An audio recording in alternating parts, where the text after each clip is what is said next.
उदालगुरि जिल्लानि माजबाद ओनसोलारि महिला समिति आरो माजबादनि सुबुंफोरनि हेफाजाबजों असमिया देंखो महरगिरि जुबिन गार्ग बिथांनि थैनाय सान फालिनायाव मान बाउदों। बे हाबाफारिजों लोब्बा लाखिनानै फुंनि 9 रिंगायाव मोनसे रायजोआरि मान बाउनाय हाबाफारि लानाय जादों। फुंनि 10 रिंगायाव फांबा बिफां गायनाय जायो। माजबाद पुलिस थानानि बिबानगिरि सन्जय कुमार दुबे बिथाङा बिफां गायनानै मान बावो। फुंनि 10:30 रिंगायाव माजबाद ओनसोलनि गोबां थिसनजानाय नाम हान्जाफोरखौ गाव गावनि नामखौ दिन्थिनाय नुनो मोनो। बे हाबाफारिया बेलासिनि 5 रिंगायाव रायजो राजाफोरनि आलारि बाथि फोजोंनायजों जोबगोन होनना माजबाद ओनसोलारि आइजो आफादनि आफादगिरि मिन्थि पाटवारी कलिता आरो ओनसोलारि आइजो आफादनि नेहाथारि भारती बादा बिथाङा बुङो। बे हाबाफारिखौ खुंदोंमोन गासै सोद्रोमाफोरजों लोगोसे बानजाय आफादनि आफादगिरि जन्मनि दास आरो नेहाथारि गीता तालुकदारा। আজি আমাৰ জুবিন গাৰ্গৰ এমাহ পূৰ্ণ হ'ল। পুণ্যতিথি তেওঁৰ আজি এমহীয়া। গতিকে আমাৰ আঞ্চলিক মহিলা সমিতি উদ্যোগত আৰু মাজবাদ ৰাইজৰ সহযোগত আমি আজি এই অনুষ্ঠানটো নাম কীৰ্তনেৰে গোটেই আকাশ বতাহ মুখৰিত কৰিবলৈ চেষ্টা কৰিছোঁ। আৰু তেখেত এগৰাকী এনেকুৱা ব্যক্তি যি ব্যক্তিৰ মৃত্যুৱে গোটেই অসমখনক ম্লান কৰি পেলালে, যি অসমৰ প্ৰতিজন ব্যক্তিয়ে তেওঁক আজি কেতিয়াও পাহৰিব নোৱাৰে। বুকুখন গভীৰ হৈ আছে, চবৰে বুকুখন ভাৰী হৈ আছে যে কেনেকৈ তেওঁক তেওঁ নোহোৱাকৈ চলিব। আৰু আজি জুবিনবিহীন আমাৰ এমাহ, এটা দিন জুবিন নোহোৱাকৈ আমি কল্পনা কৰিব পৰা নাছিলোঁ। আমাৰ 3টা প্ৰজন্মই, যুৱ প্ৰজন্ম, আমাৰ শিশুসকল, লগতে আমাৰ বয়োজ্যেষ্ঠ প্ৰজন্ম কোনেও বিচৰা নাছিল যে জুবিনে আমাক এৰি যাব। কিন্তু মাত্ৰ 52 বছৰ বয়সতে তেওঁ অসমৰ পৰা ছিংগাপুৰলৈ গৈ সাগৰতলিত, যাৰ মৃত্যু মৰিবলৈ মন, সাগৰতলিত শুই পৰিল। গতিকে তেওঁক আমি আমাৰ অন্তৰৰ পৰা, গভীৰতম হৃদয়ৰ পৰা তেওঁক আমি স্মৰণ কৰিছোঁ আজিৰ এই দিনটোত। আৰু আশা ৰাখিছোঁ আমাক তেওঁ য'তে আছে তাৰ পৰাই যাতে আমাৰ নতুন প্ৰজন্মক আগবঢ়াই লৈ যোৱাৰ কাৰণে প্ৰেৰণা দিয়ে, আগবঢ়াই লৈ যায়।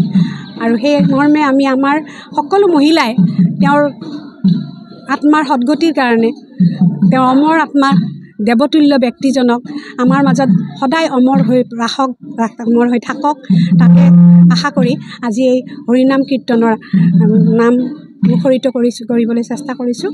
আৰু আশা ৰাখিছোঁ তেওঁ আমাক য'তে আছে তাৰ পৰাই আমাক আশীৰ্বাদ কৰিব।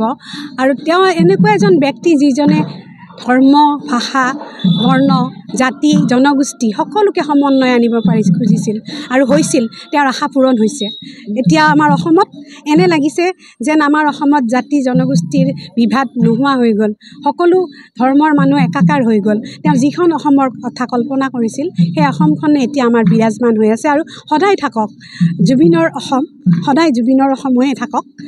আৰু এতিয়া আমাৰ গোটেই প্ৰান্তত, আমাৰ ভাৰতবৰ্ষৰ প্ৰত্যেকটো প্ৰান্তত তেওঁক স্মৰণ কৰাৰ লগতে, শ্ৰদ্ধাঞ্জলি জনোৱাৰ লগতে আমাৰ চুবুৰীয়া যিবিলাক দেশ, বিদেশী দেশ সেইবিলাকেও তেওঁৰ স্মৰণ কৰিছে। বিশেষকৈ আমি সততে শত্ৰু বুলি ভবা পাকিস্তানেও তেওঁৰ শ্ৰদ্ধাঞ্জলি অনুষ্ঠান পাতিছে। গতিকে এনে এজন ব্যক্তি, যি ব্যক্তি বিশ্ববৰেণ্য আৰু গোটেই বিশ্বই চাই আছে অসমক, যে অসমত এনেকুৱা এজন শিল্পী আছিল যিজন শিল্পীক অসমৰ প্ৰত্যেকজন ব্যক্তিয়ে পাহৰিব পৰা নাই। আজি এমাহ হোৱাৰ পিছতো কলিজাত যেন এটা কেঁচা হাঁহ লৈ আছে, কলিজা সকলোৰে হাত পৰিব পৰা নাই। কেনেকৈ ল'ব নিজৰ মাক দেউতাকৰো মৃত্যুক যি ল'ৰা ছোৱালীয়ে হেৰিভাৱে ল'ব পাৰিছিল, যে নিয়তিৰ এটা পৰিঘটনা সহজভাৱে ল'ব পাৰিছিল, সেই ল'ৰা ছোৱালীয়ে আজি ধাকুৰি কান্দিছে। আজিৰ এই পৰিৱেশতে আমি যেতিয়া আৰম্ভ কৰিছিলোঁ আমাৰ শ্ৰদ্ধাঞ্জলি অনুষ্ঠান, আমাৰ মায়াবিনী গীতটো যেতিয়া পৰিৱেশিত হৈ আছিল, এই মায়াবিনী গীতটোৰ সময়ত আমাৰ প্ৰত্যেকগৰাকী মহিলাই হুকাই কান্দিছিল, জুবিনলৈ মনত পৰিছিল। আৰু এতিয়াও যেতিয়া আমি মোবাইলটো খোলোঁ বা আনৰ লগত কথা পাতোঁ, আমাৰ লগে লগে চকু পানী ওলাব ধৰে যে আমি কেনেকৈ জুবিনক এৰি থাকিম। আৰু যি কাৰণত জুবিনক আমি আমাৰ মাজৰ পৰা হেৰুৱালোঁ, যি কাৰণত আমাৰ জুবিন আমাৰ মাজত এতিয়া নাই, তেওঁৰ সৃষ্টিৰ আজি ৰৈ গ'ল। তেওঁৰ চিনেমা, তেওঁৰ গান, তেওঁৰ মানৱতাৰ কথাটো ক'বই নালাগে, যে তেওঁ যিজন ব্যক্তিয়ে, সকলোৱে কয় যে তেওঁ যদি 100 টকা উপাৰ্জন কৰিছিল, 70 টকা আৰ্তজনক, দুখীয়াক বিলাই দিছিল। যিজন ব্যক্তিয়ে 5 ষ্টাৰ হোটেলত খোৱাতকৈ ফুটপাথৰ কিনাৰত থকা লুচি পুৰি দোকানত খাই পেলাই ভাল পাইছিল, যিজন মানুহৰ ঘৰত পশু পক্ষী সকলোৰে আদৰ আছিল, যিজন মানুহৰ ঘৰত যি মানুহে কাম কৰিব গৈছিল তেওঁ গাৰ্গ উপাধি দিছিল, তেওঁ চৰাই চিৰিকটি সকলোকে গাৰ্গ উপাধি দিছিল, কিমান অন্তৰৰ পৰা লৈছিল। আৰু তেওঁৰ যিগৰাকী পত্নী মহিষী পত্নী সেইগৰাকীকো আমি আজি এই দিনটোত তেওঁ সবল হ'বৰ কাৰণে তেওঁ সাহসেৰে আগবাঢ়ি যাওক, তেওঁ জুবিন গাৰ্গে ন্যায় পাওক, তাৰ বাবে আমি সকলোৱে আমাৰ মহিলা সমিতিৰ তৰফৰ পৰা তেওঁক সাহস দিছোঁ, তেওঁক আদৰণি জনাইছোঁ, যাতে তেওঁ আমাৰ জুবিন গাৰ্গৰ ন্যায় তেওঁৰ লগতে আমি সকলোৱে পাওঁ। আৰু জুবিন গাৰ্গৰ ন্যায়টোৱে হৈছে আমাৰ এতিয়া মূল বিষয়বস্তু। অসমৰ মানুহৰ, অসমৰ প্ৰতিজন ব্যক্তিৰ মূল অন্তৰত এতিয়া এটাই কথা যে আমাক ন্যায় লাগে। গতিকে জুবিন গাৰ্গৰ ন্যায় আমাৰ আটাইতকৈ গুৰুত্বপূৰ্ণ এতিয়া বিষয়বস্তু। গতিকে আমাৰ যিটো ডিজিটেল আন্দোলন চলি আছে জাষ্টিছ ফৰ জুবিন গাৰ্গ, আমি জাষ্টিছ ফৰ জুবিন গাৰ্গত যোনে যিমান পাৰোঁ আমি পষ্টটো আগবঢ়াই নিব লাগে।